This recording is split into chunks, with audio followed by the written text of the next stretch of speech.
ABC کس طرح سے کنٹرولز ہوتے ہیں, کیا ہوتے ہیں, ان کو نہ کوئی سمجھا سکتا ہے. اور شہزاد اکبر صاحب تو ان سے بھی بڑے چیمپئن ہیں, وہ وہی بولیں گے جو عمران خان سننا چاہتے ہیں. اچھا چلیں, میں I'll get back to you on this, sir. میں ذرا اس کو تھوڑا سا آگے لے کے چلتا ہوں, کیونکہ آپ نے جو بات پوائنٹ اٹھایا ہے کہ لنک جو ہے وہ بڑے طریقے سے ہونی چاہیے, کیونکہ ڈیفیڈ ڈسکریج ہو سکتا ہے, ڈسلوژن ہو سکتا ہے کہ ہم پاکستان کے لیے اتنی بڑی سکیل پہ فنڈنگ کر رہے ہیں, چاہے وہ ارتھ کوئک ریلیف ہو, ریکنسٹرکشن ہو, پاورٹی ہو, چاہے وہ ایجوکیشن ہو, ہیلتھ ہو, تو وہ ڈسکریج ہو سکتے ہیں. شندانہ خان صاحبہ, ہینڈلنگ کی بات یہاں پر ہو رہی ہے. بارہا آپ پہ کہا جاتا ہے کہ کیونکہ ایک تو یہ سٹوری کے حوالے سے سوال یہ کیا جا رہا ہے کہ اس کو اگر آپ تفصیلی طور پہ جائزہ لیں تو بارہا یہ کہا گیا ہے کہ, اور یہ ثابت ہوتا ہے کہ اس شخص کو, یعنی جو رپورٹر ہے, اس کو ایکسیس دی گئی ہے ان لوگوں تک جو کہ جوڈیشل ریمانڈ پہ تھے یا فزیکل ریمانڈ تھا ان کا نیب کے پاس. تو حکومت نے فیسیلیٹیٹ کیا ہے اس رپورٹر کو. حکومت خود کو ڈسٹنس نہیں کر سکتی, اور اپوزیشن کا یعنی مسلم لیگ نون کا کہنا یہ ہے کہ اسٹوری پلانٹڈ ہے. How would you like to respond to that? شکریہ منیف صاحب. ہم تو میں اب کیا کہوں, آپ کو یاد ہے کچھ دن پہلے جو ایک ویڈیو چلی تھی جو مریم نواز صاحبہ نے پھر ٹویٹ بھی کی کہ اپنے ہی بندے جو آپ کے prime minister, former prime minister Mian Nawaz Sharif صاحب کے ساتھ تصویریں کھینچ رہے ہیں, عمروں پہ جا رہے ہیں, آپ کے رائٹ ہینڈ لیفٹ ہینڈ مین ہے, پھر وہ جاتے ہیں جج سے ملتے ہیں, پہلے اس کو برائب آفر کرتے ہیں, پھر وہ نہیں مانتا اس کو بلیک میل کرتے ہیں, پھر اس کی ویڈیوز بناتے ہیں جو ابھی بھی 3 4 قوانین کے نیچے کور ہوتی ہیں. وہ تو ایک اوپن کرائم ہے. تو آپ مجھے بتائیں اس کے بارے میں کیا کہیں گے؟ برٹش گورنمنٹ اور میل آن سنڈے تو بہت دور کی بات ہے. اب مجھے یہ بتائیں, جو ایک پرٹیکولر سوچ ہے, اللہ معافی دے, زبیر صاحب بیٹھے ان کے سامنے انسان فالتو بات کہہ بھی نہیں سکتا ہے. ہمیشہ ہم یہ کہتے ہیں اسد عمر صاحب کے باہم کی بڑی عزت کرتے ہیں, لیکن ایک جو پولیٹیکل پارٹی میں ایک خاص جو طبقہ ہے وہ چلتا ہی ایسے کہ برائب اور بلیک میل, ٹھیک, تو وہ کسی پہ کیا ہاتھ اٹھائیں گے؟ اور یہ تو پاکستان میں بھی اور دنیا میں جو جرنلسٹک ایتھوس ہے, امریکہ میں سپریم کورٹ کے کیسز ہیں, یو کے میں ہے, جرمنی میں ہے, جہاں پہ کہتے ہیں جی سورسز سے ہمیں انفارمیشن ملی. وہ سورسز کون ہوتے ہیں آپ مجھے بتا دیں, آپ تو خود جرنلسٹ ہیں. ایسا ہوا ہے کہ آپ کبھی بیٹھے ہو پی ٹی آئی کے ساتھ اور ہم نے کہا کہ جی سر یہ انفارمیشن ہے, یہ لے لیں, آپ آج ایئر کر دیں. آپ کے اپنے سورسز ہیں, آپ اس کو ایئر کرتے ہیں. جرنلسٹ کو تو ہر جگہ ایکسس ہوتا ہے. سو یا مجھ سے بہتر تو آپ اس کا خود جواب دے سکتے ہیں. بالکل, ایکچولی ان کا سوال یہ ہے کہ ایک جرنلسٹ باہر سے آتا ہے, اس کو سوال ذرا اگر مجھے جواب دینے کی اجازت ہو. جی پلیز, جی پلیز.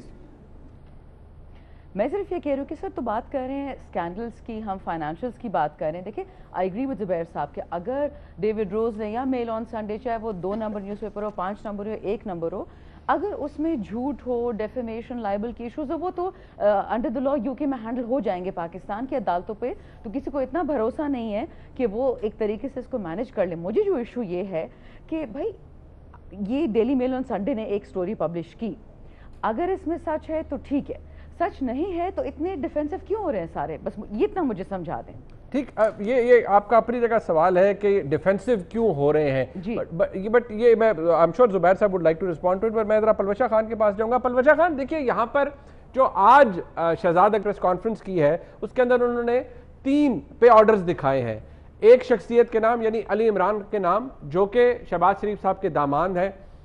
شہزاد اکبر صاحب کے بقول کہ انہیں ان آتھورائزڈ پیسے ایرا کے فنڈ میں سے گئے ہیں, اور جس شخص نے دیے ہیں اس نے سٹیٹمنٹ بھی دے دی ہے, اس نے پلی بارگین بھی نیب کے ساتھ کر لی ہے, اس نے اپنے لیے بھی پیسے سائفن آف کیے, شہباز شریف صاحب کے داماد کے لیے بھی کیے.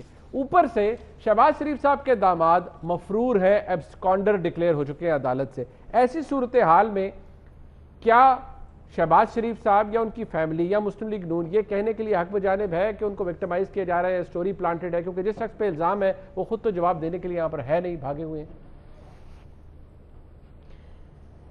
دیکھیے منیب, اگر آپ مجھے اجازت دیں تو یہ جو ویڈیوز سامنے آئی ہیں اور جو کہانیاں سامنے, یہ خیر پرانی نئی تو نہیں ہے, یہ پرانی ہے, ان کی ایک تاریخ ہے اس ملک میں. آپ بھی جانتے ہیں, ہم بھی جانتے ہیں, مسلم لیگ نون بھی جانتی ہے, پیپلز پارٹی بھی جانتی ہے.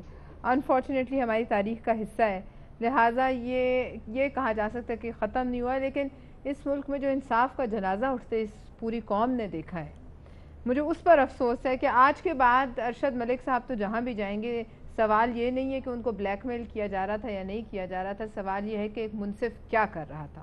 اور وہ جو ریاست مدینہ کے اصول ہمیں بتائے گئے تھے, کیا یہ منصف وہ ہیں جو ریاست مدینہ, اصل ریاست مدینہ کے منصفوں کے پاؤں کے خاک کے بھی برابر ہیں؟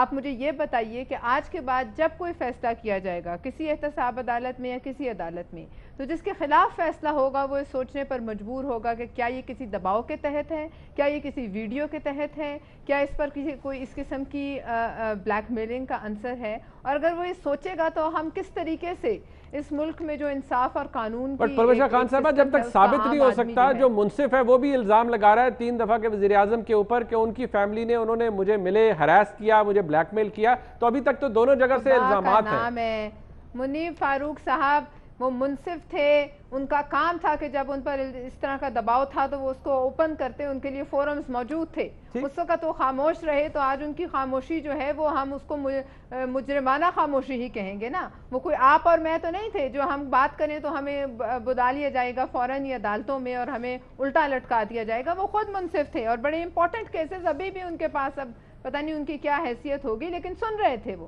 دوسری بات میں آپ کو یہ کہوں کہ اب المیہ یہ ہے کہ اب شہزاد اکبر صاحب روز آئیں یا جو مرضی، وہ پچھلے 1 سال سے یہی کرتے آ رہے ہیں، لیکن تاریخ میں ایسا کبھی ہوا نہیں کہ عدالتی جو ہمارے درباری مسخرے ہوتے ہیں ان کو جو ہے مسند پہ بٹھا دیا جائے.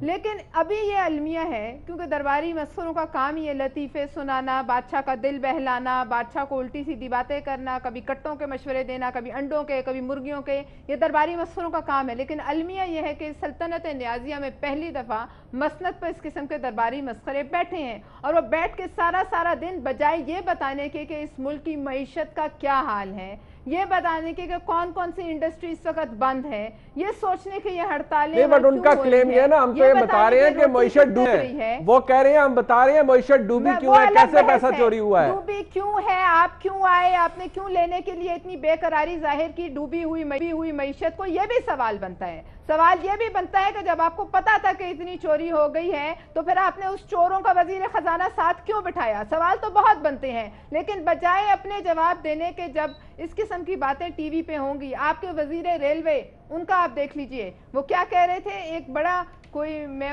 وہ اینکر جو ہے ان کو سلام پیش کرتی ہوں، میں کلپ دیکھ رہی تھی، انہوں نے ان کو آڑے ہاتھوں لیا ٹی وی پر، کہا وہ کہتے ہیں میں ریزائن نہیں کروں گا. انہوں نے آخر میں کہا میں 15 لاکھ روپیہ دوں گا جو بیچارے شہید ہوئے اس حادثے میں، اور 5 لاکھ. وہ ایک اپنی بات ہے. میرا سوال آپ سے یہ تھا، ایک minute Muneeb allow me to finish. پوری قوم 15 لاکھ روپے کا چندہ کر کے دینے کو تیار ہے. کیا شیخ رشید ایسی ٹرین میں بیٹھیں گے جو حادثے کا شکار ہونے والی ہے؟ کیا ایسی بدقسمت ٹرین کا مسافر بننا پسند کریں گے اس عمر میں بھی؟ اور وہ لوگ جو وہاں مر رہے ہیں ان کے لیے 15 لاکھ روپے ٹی وی پر قیمت اعلان کی جاتی ہے. میرا سوال کا تو جواب دے دینا پلوشا، آپ ذرا کائنڈلی میرے سوال کا جواب دے دیں. میں نے ایک بنیادی سی بات پوچھی تھی کہ جس شخص پر الزام ہے کہ اسے پیسے ملے، ان آتھورائز پیسے ملے، وہ مفرور ہے، یہاں سے بھاگے ہوئے ہیں، گئے ہوئے ہیں، کیا ان کو نہیں آنا چاہیے؟ اگر وہ کچھ نہیں انہوں نے کیا تو 12 الزام شہباز شریف صاحب پہ یا ان کی فیملی پر لگ رہا ہے. آئیں اپنے آپ کو کلیئر کر لیں. منیب وہ میرے سے پوچھیں، وہ پلوشا نہیں، وہ پلوشا کا اوپینین میں نے مانگا. سر آپ سے بھی پوچھتا ہوں. ایک منٹ زبیر صاحب، آخری بات کروں گی اس کے بعد آپ الزام لگتے ہیں اس ملک میں، الزام ہی لگتے ہیں اور الزامات کبھی ثابت نہیں ہوتے اور لوگ کئی سال جیلوں میں رہتے ہیں. مجھے کئی ملین ڈالر باہر سے آئے، کئی ملین ڈالر 18 فیک اکاؤنٹس میں گئے، جن کی اکبر ایس بابا چیخ کر وہ تھک گئے. وہ ای سی پی کی سکروٹنی کمیٹی کے پاس ہیں. اور وہ جو ذوالقرنین علی خان جنہوں نے وہ پیسے مڈل ایسٹ سے کئی ملین ڈالر ہنڈی کے تھرو آئے، لیکن ان کا کوئی حساب کتاب ہونا ہے اس ملک میں کہ نہیں؟ آج یہ صرف ایک ہی طرف حساب کتاب ہونا ہے.